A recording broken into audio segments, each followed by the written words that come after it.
Model S as you'll see it on the freeway, but this is not the most interesting part of the story to me. Over here, this naked version, this is. This mattress-sized thing I'm kneeling on is the battery.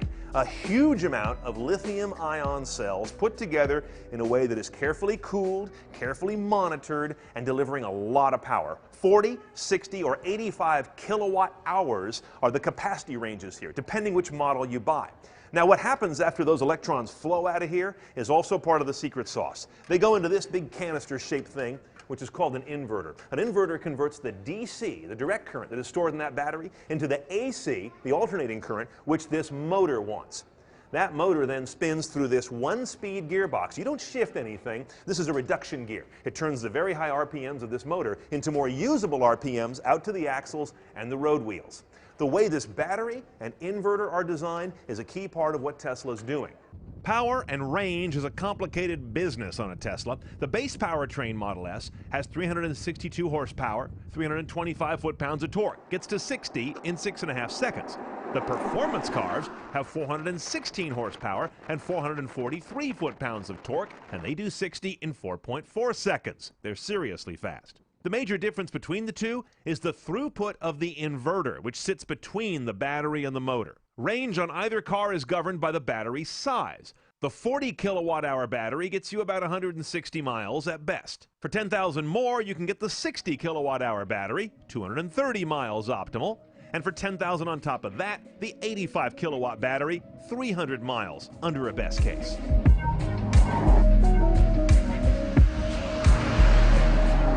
Now, the Model S is a 3-row, 7-passenger car. It's kind of a sedan UV. Front row, 2 seats, little less headroom than I'd like. Coming back into the second row, you've got basically a sporty bench, 3 more people there.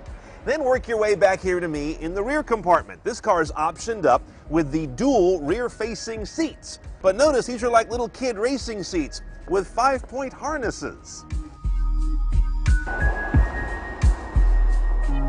Okay, first of all, this is what you've heard about, the giant 17-inch central LCD that is the heart of this car's cabin. Across the top, you've got a static ribbon, very much like you have on a lot of mobile devices. If I go to media, I get my media choices. They show up down here. AM, FM, HD radio, XM satellite.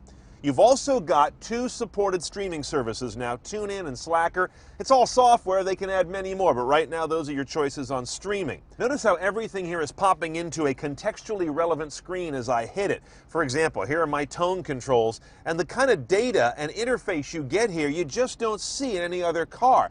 Notice the nav, that's Google Maps. It's also where your navigation takes place, although I should point out an important distinction. The mapping is Google Maps. The navigation technology is Garmin. This is not yet using Google turn-by-turn navigation. Now, Tesla promises voice to destination in 2013. For now, you can just enter stuff on the screen, even when the car's moving. A cheeky approach, but they hope you'll have the passenger do it, actually. That also applies even more unusually to the web browser. First of all, it's unusual to get a big web browser in a car. Unusual, hell, it's unheard of. And to have this thing work while the car is moving is also very Silicon Valley. Camera is interesting. Another one of these places where Tesla is kind of breaking convention. Here's my rear camera. I'm not in reverse.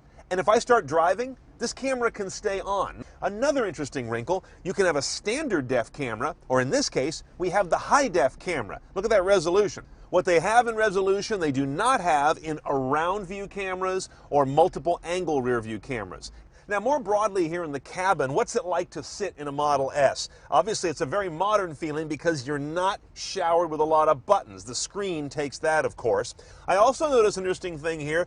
Tesla doesn't make every single part of their car. They've gone to the Mercedes parts bin to get things like the cruise control, the turn signals and wipers, and the gear shift selector up here. If you gotta go buy from the best.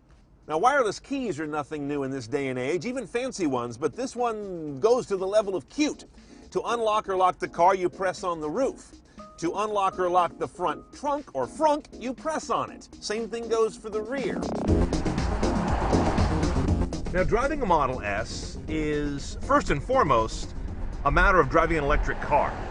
So everything you know about cars goes out the window. But what I can tell you that this car does a little differently than others is it feels quick and quiet, which to me is a way of saying it feels lightweight. It also is exceptionally quiet. I don't hear any of the motor or gear whine that I've heard in other electric cars. Not at low speed, not at high speed, not under braking, and not under full acceleration. There's a lot of it. Good grief. You never get used to that about electric cars either, at least not yet. Now, I don't have the car long enough to give you any real-world experience with charge and discharge behavior based on my driving and any of that.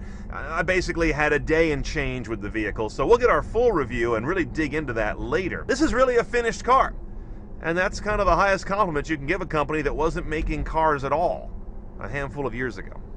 Okay, the bottom line on a Tesla Model S, about $51,000 with destination charge. Now, I know what you're saying. Wait a minute. I thought these cars began closer to $60,000. Well, I'm minusing out the $7,500 U.S. federal tax credit, which most everybody's going to qualify for unless you're dead poor. And if you are, you're probably not buying one of these. Now, the pricing also goes up $10,000 more for the midsize battery and $10,000 more for the big boy battery. And yes, like popcorn at the movies, your best value is to buy the big one. Now, we had the performance car, that's $15,000 more, which brings you, of course, the high-performance inverter. It's got a big battery, much better performance, adaptive air suspension, and a way fancier interior. You also got to look at the tech package. 3750 puts navigation in that big screen. That is not standard. But nothing will influence people's purchase consideration of this electric vehicle as much as their conception of all electric vehicles. That's the big mindset that people are really trying to get their heads around, and Tesla has only so much control over that.